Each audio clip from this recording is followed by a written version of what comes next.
Good morning everyone, welcome to study Pathshala. तो शुरू करते हैं आज का सेशन हमारा। और आज के हमारे प्राइम एजेंडाज में ये 6 टॉपिक होंगे। इनके अलावा पूरी अखबार को हम आज देखेंगे। तो फार्मर प्रोटेस्ट चल रहा है, सुप्रीम कोर्ट की जज की कुछ एक स्टेटमेंट्स आई हैं, अभी तक भी कोई सोल्यूशन इसका नहीं निकाला गया है। Mamata Banerjee, she has said something regarding border security force. तो बीएसएफ के बारे में उन्होंने स्टेटमेंट दी है, तो इस चीज़ को हम देखेंगे। मनमोहन सिंह की लेगेसी पे एक एडिटोरियल है, और यूएस के अंदर जो रीसेंट लॉन वुल्फ अटैक हुआ है उसको समझेंगे। लॉन वुल्फ होता क्या है एग्जैक्टली और क्या प्रॉब्लम है इसके पीछे। इस्लामिक स्टेट्स का कुछ एक हाथ बताया जा रहा है। इस्लामिक स्टेट डायरेक्टली तो इन्वॉल्व नहीं है अब, but ideology, thought process. Okay, so should voter ID be link to Aadhaar, we look into this. और डोनाल्ड ट्रंप ने पानामा ट्रीटी को लेके कुछ एक स्टेटमेंट्स दी है। तो इन टॉपिक्स को हम डिटेल में कवर करेंगे यहाँ पे। तो let's start with this newspaper. अखबार उठाते हैं। So medical aid not a ruse for derail the Dhallewal stir. Okay, so एक चीज़ समझनी है यहाँ पे। There is a farmer who is a cancer patient, और वो यहाँ पे प्रोटेस्ट कर रहे हैं, और अब उनकी तबीयत जो है वो काफ़ी ख़राब हो रही है। अब देखो, अगर कुछ अनहोनी हो जाती है तो there is going to be a law and order problem. उसमें लॉ एंड ऑर्डर प्रॉब्लम आएगी। Now the thing is this, government is not saying anything. Government की तरफ से अभी तक कोई अश्योरेंस नहीं आ रहा है। तो ये सबसे बड़ा जो है यहाँ पे पॉइंट चल रहा है। दूसरी बात आपको समझनी है कि भी what is government stand is this, कि भी सरकार ने बोला है कि हम जो है सुप्रीम कोर्ट की बात मानेंगे। What supreme court can do in this. यहाँ पे पूरा का पूरा प्रेरोगेटिव ये गवर्नमेंट का ही होता है। गवर्नेंस किसका काम है? गवर्नेंस कोर्ट का काम नहीं है। दूसरी चीज़ आप समझें, क्योंकि हमारे यहाँ पे एग्जीक्यूटिव रिलक्टेंट नज़र आता है। अब इस चीज़ को समझ लीजिए आप कि भी यहाँ पे बातचीत ही नहीं वो कर रहे हैं, तो एग्जीक्यूटिव के एंड पे रिलक्टेंस है। तो इसमें जुडिशियल इंटरवेंशन तब जाके होता है। तो इसको आप जुडिशियल एक्टिविज्म नहीं बोलोगे। ये आज की डेट में नेसेसरी एक तरीके से एंगल हो गया है। पब्लिक को रिलीफ तो देना ही है। तो वो यहाँ पे पूरी डिबेट चल रही है।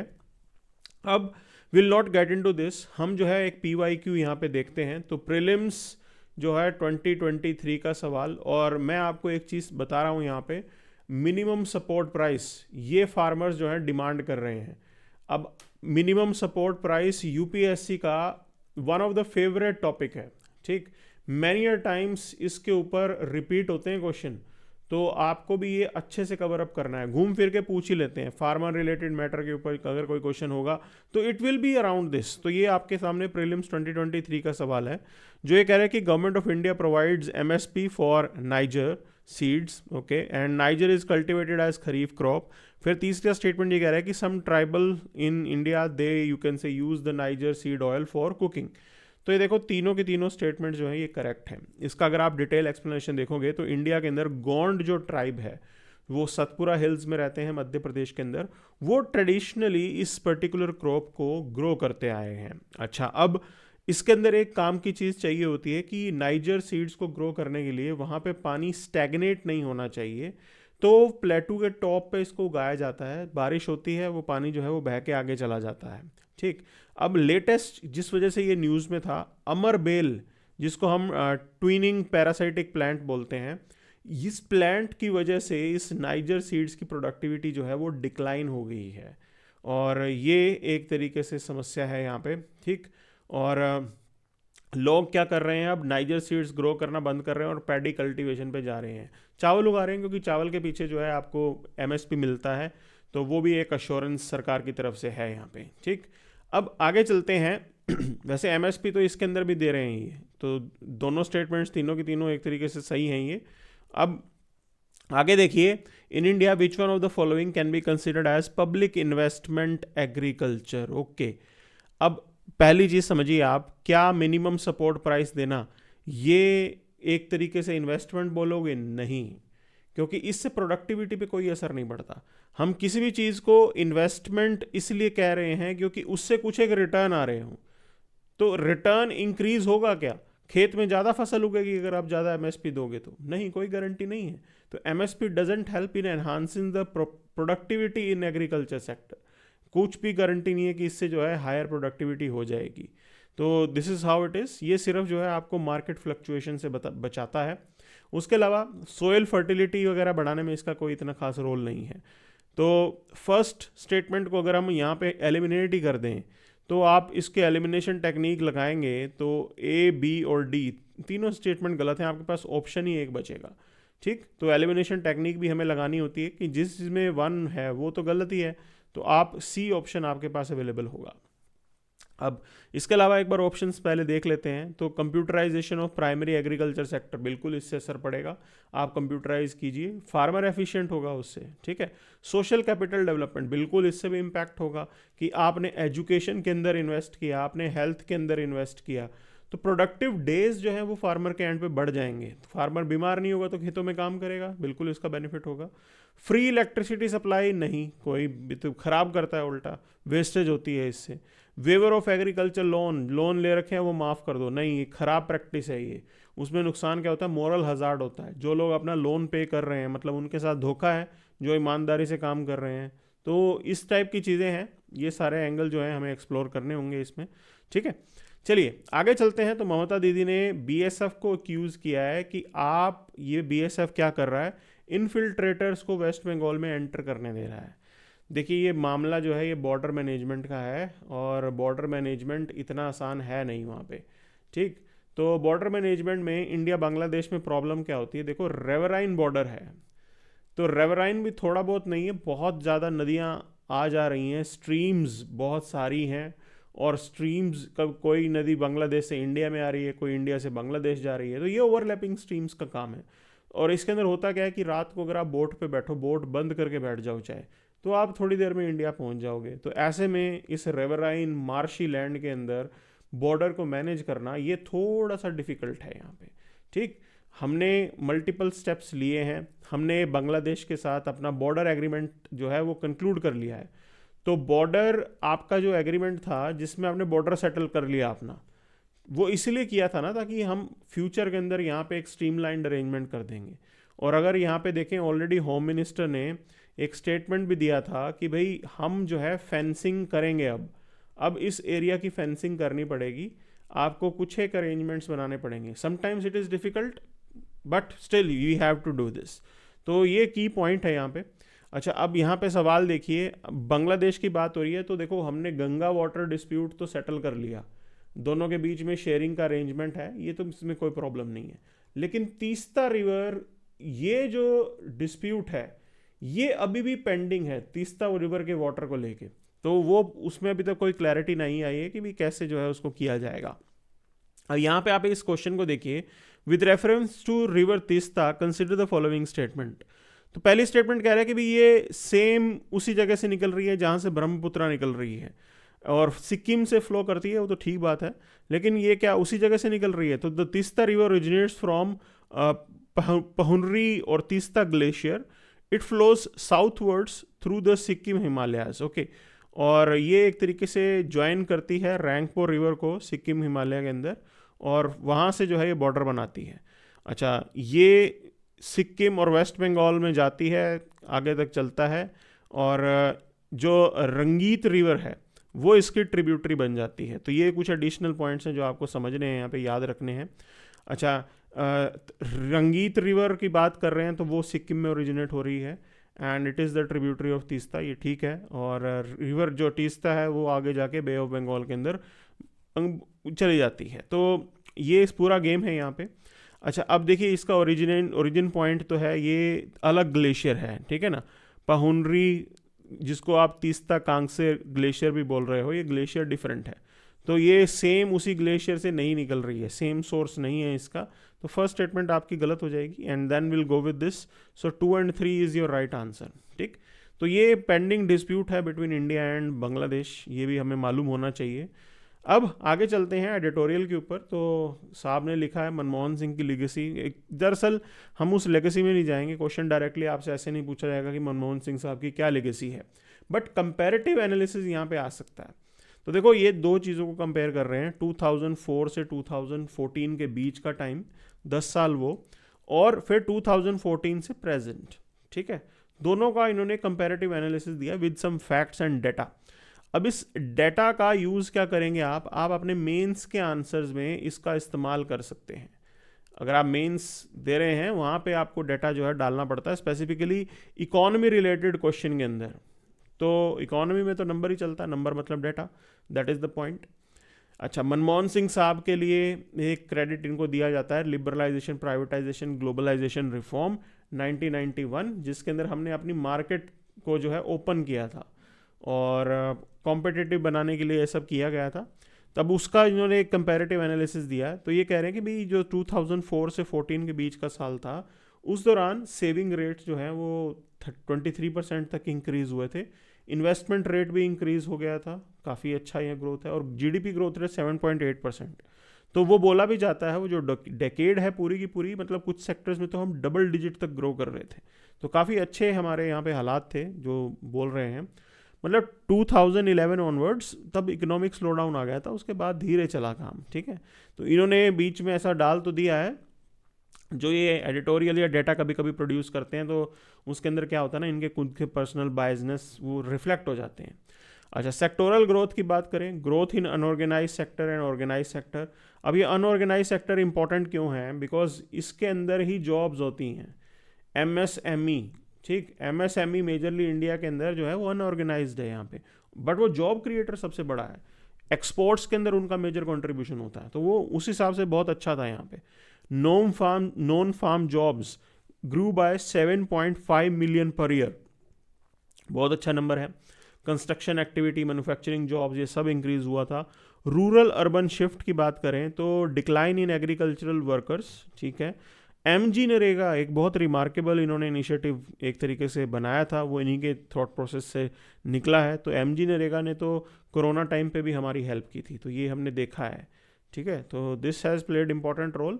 रूरल एम्प्लॉयमेंट में काफ़ी हेल्प मिली थी। वेजेस एंड पॉवर्टी को लेके रियल वेजेस बढ़ी, अच्छी खासी बढ़ी है यहाँ पे, और इनका कहना है कि 138 million people they were lifted out of poverty. तो ये स्टैटिस्टिक्स जो है नंबर इन्होंने प्रोड्यूस किए हैं।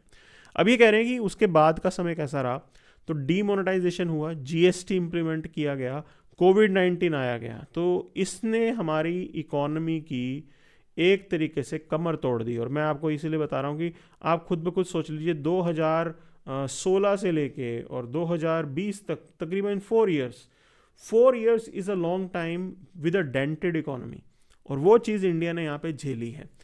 नुकसान क्या हुआ? अनएम्प्लॉयमेंट ज़रूर बढ़ा ही था, हम खुद ही देख सकते हैं कि जो लोग अपने अर्बन एरियाज़ में जो काम कर रहे थे वो जा रहे थे रूरल एरियाज़ में, तो अनएम्प्लॉयमेंट रेट तो बढ़ा ही था, दैट वाज द पॉइंट, ठीक। Manufacturing sector suffered the job losses, वो भी यहाँ पे हुआ, यहाँ पे बहुत लोगों को निकाला गया। Structural reverses, okay, reversals of process in non farming sector, जो भी हमने अचीवमेंट गेन की थी वापस घूम फिर के एग्रीकल्चर की तरफ ही चले गए लोग। तो ये यहाँ पे हमने देखा है। एक्सपोर्ट्स और मैन्युफैक्चरिंग डिक्लाइन देखने को मिला। मर्केंडाइज एक्सपोर्ट्स जो है वो स्टैगनेंट रहा, वो बढ़ा नहीं। मैन्युफैक्चरिंग जो है वो अभी भी डिक्लाइन पे है यहाँ पे इकोनॉमी के अंदर। तो ये कंसर्न्स इन्होंने हाईलाइट किए हैं। और अगर आप वेज और एम्प्लॉयमेंट की बात करोगे तो stagnant salaried worker share, rise in unpaid family workers, ठीक, growing gold based loan defaults, तो ये सबसे बड़ी समस्या है जो यहाँ पे दिखी हैं, कि ये सब दिखा रहा है कि आपकी इकोनॉमी की हालत अच्छी नहीं है। और उसके अंदर डेमोग्राफिक डिविडेंड, भैया डेमोग्राफिक डिविडेंड तब होगा जब आप नौकरियां दे पाओगे, otherwise it will turn into demographic disaster. वहाँ से डेमोग्राफिक डिजास्टर की तरफ हम जाएंगे। तो ये प्रॉब्लमेटिक पॉइंट्स यहाँ पे हाईलाइट हुए हैं और ये कंसर्न है, अभी तक हमें इन चीज़ों को डील करना है, ठीक है। तो उन्होंने कहा था भी मनमोहन सिंह साहब, he was economist, he know how to handle things, तो काफ़ी अच्छे से जानते थे, बट ये आज की डेट के हालात ठीक नहीं है, तो ये भी प्रेजेंटली हमें समझना है, ठीक है ना, ये रियलिटी है। चलिए आगे चलते हैं। यहाँ पे शुड वोटर आईडी भी लिंक टू आधार, देखो डुप्लीकेसी को रोकने के लिए हमें ये चाहिए, ठीक है। फर्जी भी बने हुए हैं, बहुत से फेक आईडीज़ बने हुए हैं, उनको भी हटाने के लिए आपको ये सब अरेंजमेंट चाहिए। तो आइडिया सिंपल सा है, डुप्लीकेट वोटर आईडीज़ हटाने हैं और यूनिक आइडेंटिफिकेशन ऑफ वोटर होना चाहिए। बिल्कुल हमें पता तो लगे किस किस को हमारे यहाँ पे कौन कौन वोटिंग में पार्टिसिपेट कर रहा है। तो that is the point. Authenticate करना भी ज़रूरी है, ये आधार से ऑथेंटिकेशन होगा कि भैया रियल टाइम वेरिफिकेशन है कि वही आदमी है। अब आधार के फीचर्स की बात करें, असाइंड यूनिक आइडेंटिटी नंबर सबको देता है ये, contains name age gender address, optional mobile and email वो आपके यहाँ पे ऑप्शनल होता है। अब देखो ये एक तरीके से आप याद रख लो भी, इसके ऊपर अगर प्रीलिम्स का क्वेश्चन बनाया तो वो बहुत ज़्यादा कन्फ्यूजन होगा उस क्वेश्चन के अंदर, ठीक है। तो वोटर आईडी डिटेल्स में नेम, फादर और spouse name, address, age, house number. अच्छा, ये सब की पॉइंट्स हैं, दोनों के बीच में कंपैरिजन डाल दिया इन्होंने। Security concerns, biometrics are offline used only for authentication. अब देखो ये हम एक मशीन रख सकते हैं, बट पॉइंट इज दिस, कभी कभी मशीन एरर भी आ सकता है। उस केस में क्या करोगे? कोई ओल्ड एज है जिसके फिंगरप्रिंट मैच नहीं कर रहे, चलो इसमें तो रेटिना स्कैन भी होता है, तो but somehow there can be any technical error. तो अगर टेक्निकल एरर आता है उसका मतलब ये होगा कि आप उस इंडिविजुअल को वोट देना अलाउ नहीं करोगे, मतलब वो अपना डेमोक्रेटिक राइट जो है वो यहाँ पे एक्सरसाइज नहीं कर पाएगा because of the machine issue. No, how we are going to deal with this. और दूसरी चीज़, अगर आप ऑथेंटिकेशन पे जाते हैं तो what will be your take, कि जो लोग अपना आधार कार्ड लिंक नहीं कर रहे हैं तो क्या आप उनको वोटिंग राइट नहीं दोगे? ये चीज़ यहाँ पे इन्होंने पॉइंट आउट की है। So these are few things. अब देखो इसके अलावा भी कंसर्न है, प्रिवेसी का कंसर्न, डेटा का कंसर्न। टेलीफोन नंबर आधार में ऑप्शनल है, ठीक है। Aadhaar is not enabled in voter ID, but वो एनेबल तो हो जाएगा, कॉन्फ़िगरेशन हो जाएगा उसमें। दूसरी दिक्कत आती है इलेक्टोरल रोल्स के अंदर, missing voters due to errors और मैलिफिशंस। ऐसा भी होगा, मतलब उसके अंदर क्या होगा ना कि ये लोग मानेंगे जिसके पास आधार नहीं है उसके पास वोटिंग कार्ड भी नहीं है, लेकिन ऐसा थोड़ी ना होता है। कई लोग ऐसे होंगे जिनके पास वोटिंग कार्ड होगा और उन्होंने आधार नहीं बनवाया होगा। There can be that scenario. There can be scenario of human error, dishonesty affect voter rolls, okay. Linking can not solve all issues, सबको जो है लिंकिंग सॉल्व नहीं कर सकता। बूथ कैप्चरिंग वगैरह के मामले हैं, उसका क्या करोगे? जो आपके यहाँ पे मनी डिस्पर्सल होता है, मनी डिस्ट्रीब्यूट किया जाता है, पैसा, मनी पावर, मसल पावर, उस चीज़ का क्या करोगे? वो बड़े मुद्दे हैं ना इलेक्टोरल रिफॉर्म के। आधार के साथ लिंक करने में उन सब चीज़ों का क्या सोल्यूशन आएगा? So these are few things that are pointed out. वो चीज़ें यहाँ पे जो है पॉइंट आउट की हैं यहाँ पे, ठीक है। तो ये पूरी डिबेट थी कि भाई सोच समझ के करना है, बेनिफिट भी है और कभी कभी नुकसान भी हो सकता है। और मैं तो कहता हूँ रिफॉर्म है, करना चाहिए, keeping in mind all the negatives. जहाँ जहाँ पे प्रॉब्लम्स नज़र आ रही हैं आप उसको ठीक कीजिए, that is the solution that we have, वही एक समाधान आ सकता है। चलिए आगे चलते हैं। Trump on Panama treaty. तो एक चीज़ बता दें, पैनामा कैनाल यहाँ पे आपके पैसिफिक ओशन और अटलांटिक ओशन को जोड़ती है। ये आपके रास्ते को बहुत छोटा कर देगी और उसमें फ़ायदा होता है, फ्यूल वगैरह सेव होते हैं। बड़ा रास्ता देखो 12,000 माइल्स, ओके, और छोटा रास्ता 4,000 माइल्स। तो काफ़ी इफेक्टिव है ये रास्ता, यहाँ पे छोटा कर देता है। अब पॉइंट इसके अंदर ये है कि जो पैनामा कैनाल है इसका कंस्ट्रक्शन करवाया था यूनाइटेड स्टेट्स ने, ठीक है। तो कंस्ट्रक्टेड बाय यूनाइटेड स्टेट्स, बाद में it was handed over to Panama. Panama एक कंट्री भी है, हैंडेड ओवर किया गया पैनामा को। ये काम आपका जो हैंड ओवर करने वाला हुआ था ये बाद में हुआ था। तकरीबन आप ये मान के चलिए ट्रीटी साइन हुई थी इनकी और 1978 के अराउंड जो है इसको हैंड ओवर किया गया था। तो ये पॉइंट है। अब देखो इसके अंदर ट्रंप ने क्या मुद्दा रेज किया है। Trump has raised a point, he has said that कि यूएस शिप्स को ज़्यादा चार्ज किया जा रहा है। ही वांट्स कि US ships they should get some concession, ठीक है। ये उनकी डिमांड है कि आप बाकियों से जितना टैरिफ या फिर जो भी टोल वगैरह ले रहे हैं उससे कम यूएस शिप से लेना चाहिए, ऐसे इनका कहना है। और ये मुद्दा इन्होंने बनाया। दूसरा ये कहना है कि चाइना का इन्फ्लुएंस भी बढ़ गया है यहाँ पे। चाइनीज़ कंपनीज ऑपरेट कर रही हैं 2 पोर्ट कैनाल के पास और यूएस मेजरली कंसर्न्ड है उस चीज़ से कि भी आप कैसे ऐसा अलाउ कर सकते हो, उनकी नेशनल सिक्योरिटी। सेम वही मुद्दा जैसे जो हम लोग मुद्दा रेज करते हैं कि श्रीलंका के अंदर presence of Chinese, that is alarming for us, वो हमारे लिए अलार्मिंग है। ऐसे ही बिल्कुल यूएस के नज़दीक अगर कोई भी आपके दुश्मन की एक्टिविटी होगी तो यूएस उससे अलार्म्ड होगा। Trump is more vocal about it, ठीक है। तो हाई ट्रांजिट फीस उनको कहना है कि पैनामा उनसे कलेक्ट करता है और प्रॉब्लम इन्होंने हाईलाइट की है। तो ये कह रहे हैं कि भाई शिपिंग स्लॉट्स जो हैं वो भी कम कर दिए हैं, कॉस्ट जो है वो बढ़ गई है। ये चीज़ स्ट्रीमलाइन करने की बात इन्होंने की। अच्छा, अब इसके पीछे की जो बैकग्राउंड है वो आप समझ लीजिए कि भी टोरियोस कार्टर ट्रीटी साइन की गई थी, और पैनामा ट्रीटी तो पहले साइन की थी लेकिन कंट्रोल पैनामा को हैंड ओवर किया 1999 के अंदर, ठीक है। US can defend the neutral passage, ensures military priority, वो सब पॉइंट डाला, यूएस के कंसर्न्स यहाँ पे एड्रेस हुए यहाँ पे।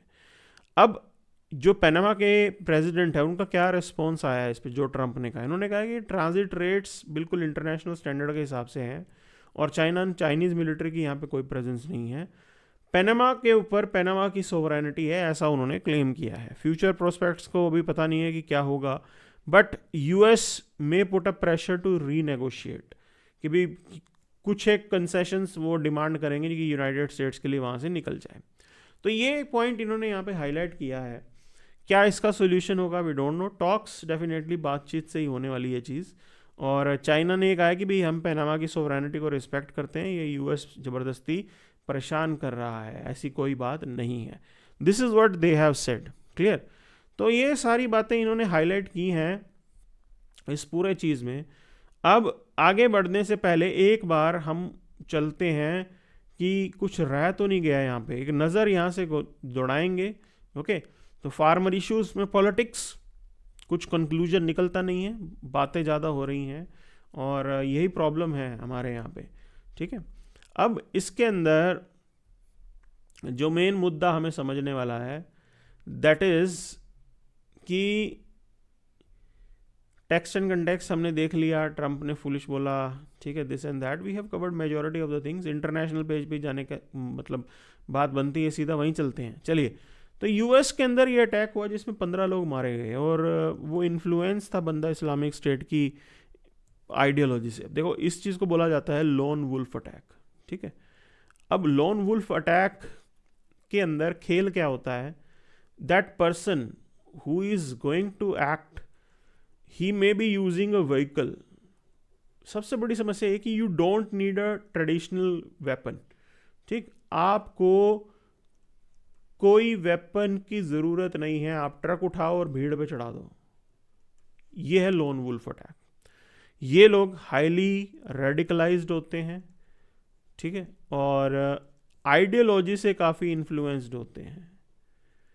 मेंटल इशू भी हो सकता है कुछ लोगों को, आइडियोलॉजिकली भी वो इंक्लाइंड हो सकते हैं, इंडोक्ट्रिनेटेड होते हैं, और मेंटल इशू भी हो सकता है। तो ये सारी समस्या है। देखो इस चीज़ के अंदर आपको एक बात समझनी होगी, ideology can only be dealt by ideology, because ideology at the end of the day it's an idea, it's a thought process, ठीक। तो आप दुनिया की सोच ही बदलो, वही समाधान होता है इस चीज़ का, बट उसके अंदर टाइम बहुत लगता है। तो इस तरीके के अटैक हैं, काफ़ी खतरनाक होते हैं ये। कोई भी इंडोक्ट्रिनेट होके, स्पेसिफिकली आजकल तो सोशल मीडिया जो है, कोई भी रेडिकलाइज होके इस जो है ख़राब कदम की तरफ जा सकता है, और उसके अंदर ये काफ़ी मतलब नुकसान ही कर सकता है, सोशल फैब्रिक वगैरह डिस्टर्ब कर सकता है। But this is the nature of lone wolf attack that has happened. अब इसके अंदर एक चीज़ समझनी है आपको, डी रेडिकलाइज करने का जो प्रोसेस होता है, तो डी रेडिकलाइज करने आपकी फैमिली ही इंपॉर्टेंट रोल प्ले करती है, सरकार का रोल जो है वो लिमिटेड है उस चीज़ के अंदर। दूसरी चीज़ इसमें जो डिफ़िकल्टी आती है, आइडेंटिफिकेशन, ठीक, कि आप किसी को कैसे आइडेंटिफाई करोगे कि किसके दिमाग में क्या चल रहा है। तो that is the most difficult point here, क्योंकि उस चीज़ के लिए कोई आपके पास इंटेलिजेंस भी नहीं आएगा। तो वहाँ करने की ज़रूरत क्या है, हमें दूसरे लोगों के सोशल मीडिया को थोड़ा मॉनिटर करने की ज़रूरत है, कि भाई सर्विस प्रोवाइडर एक कुछ बातों को हाईलाइट कर दे। अगर सर्विस प्रोवाइडर को ये लगता है कि भी कोई इंडिविजुअल इस थॉट प्रोसेस से गुजर रहा है, सुसाइडल थॉट्स आ रहे हैं वगैरह वगैरह, तो वो हाईलाइट कर दे और अथॉरिटीज़ तक वो इन्फॉर्मेशन पहुंचा दे। ये ज़रूरी काम है यहाँ पे, ठीक है। तो ये रिस्पॉन्सिबिलिटी आपको सर्विस प्रोवाइडर्स को भी देनी ही पड़ेगी, तभी मिलके आप इस प्रॉब्लम को सॉल्व कर सकते हो। Otherwise it is very difficult to deal. कोई भी इंडिविजुअल खड़ा होके जो है लोन वुल्फ अटैक कर सकता है, that is what the point is, ठीक है। तो ये था आज का आपका session. This is what we have for today. Thank you very much.